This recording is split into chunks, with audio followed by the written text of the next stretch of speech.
আপনার গত রাত্রে আমরা 10টা 20-এর দিকে আপনার কারখানা আটকায় যায়, আর আজকে সকালে আপনার হচ্ছে 9টা 20-এর দিকে কারখানা খুলে দেখি যে আপনার প্রত্যেকটা ডয়ার আপনার ভেঙে মালামাল সব নিয়ে গেছে। আপনার 10 ভরি স্বর্ণ তো কম পক্ষে নিয়েছে, কারিগরের ব্যক্তিগত স্বর্ণ থাকে, তারপরে কাজের ছাড় থাকে, তারপরে অনেক মানে এই কাজের সব আপনার সরাই রাখা যায় না।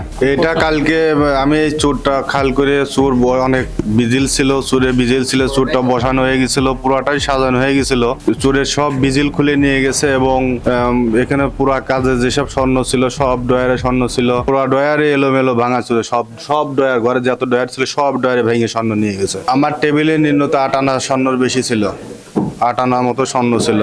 তো খুবই দুঃখজনক, আমরা তো খুবই চিন্তাতুর যে আমরা ব্যবসা বাণিজ্য মানে খুব আতঙ্কের মধ্যে আছি। এর আগেও হয়েছে 3টা জয় দুর্গা জুয়েলার্স, তারপরে কিছুদিন আগে এখানে একটা চেন ঘর আছে, এখানে তো সোনাটোনা নিয়ে গেছে। গত রাত্রে আমাদের এই শিকদার জুয়েলার্সে তো সব ডয়ার ভেঙে সোনাটোনা নিয়ে গেছে।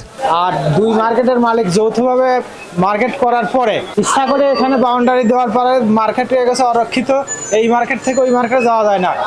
আর দুইজনের এই বাথরুম ছিল, সেই বাথরুমে যাচ্ছে বন্ধ রেখে দেওয়ার কারণে বিভিন্ন জায়গার লোকজন ওই উপরে এসে প্রস্রাব করার কারণে আরো আমাদের মার্কেট অরক্ষিত হয়ে গেছে। এর আগে যারা আসছিল যে চুরি করছে হয়তো তার সাথে এরা সম্পৃক্ত থাকতে পারে। দিবাগত রাতে শিকদার জুয়েলার্স পাংশা বাজারের ওনার যে কারখানা আছে 3 তলা বিল্ডিং আর কি, এর উপরে এখানে একটি চুরির ঘটনা ঘটেছে। আমরা কাজ করে যাচ্ছি, ধারণা করছি খুব শীঘ্রই আমরা যে চুরিটা করেছে তাকে ধরতে পারবো এবং মালামাল উদ্ধার করতে পারবো। একটা চুরির ঘটনা ঘটেছে, আমরা ইতিমধ্যে কয়েকটা ডিটেকশনও করেছি এবং এটাও আমরা খুব দ্রুতই ডিটেক্ট করে ফেলবো। আমরা কাজ অলরেডি শুরু করেছি, আমার অফিসাররা তারা সিসি ক্যামেরা থেকে শুরু করে যত তথ্য প্রযুক্তি বা যত ধরনের কাজ আছে আমরা সেটা শুরু করেছি এবং এটা দ্রুতই আমরা। স্বর্ণের দাম যেভাবে বেড়ে গেছে, সবার তো একটা থাকে যে সামান্য একটু যদি নিতে পারি তো অনেক তার মূল্য, এরকম একটা ব্যাপার থেকে যায়।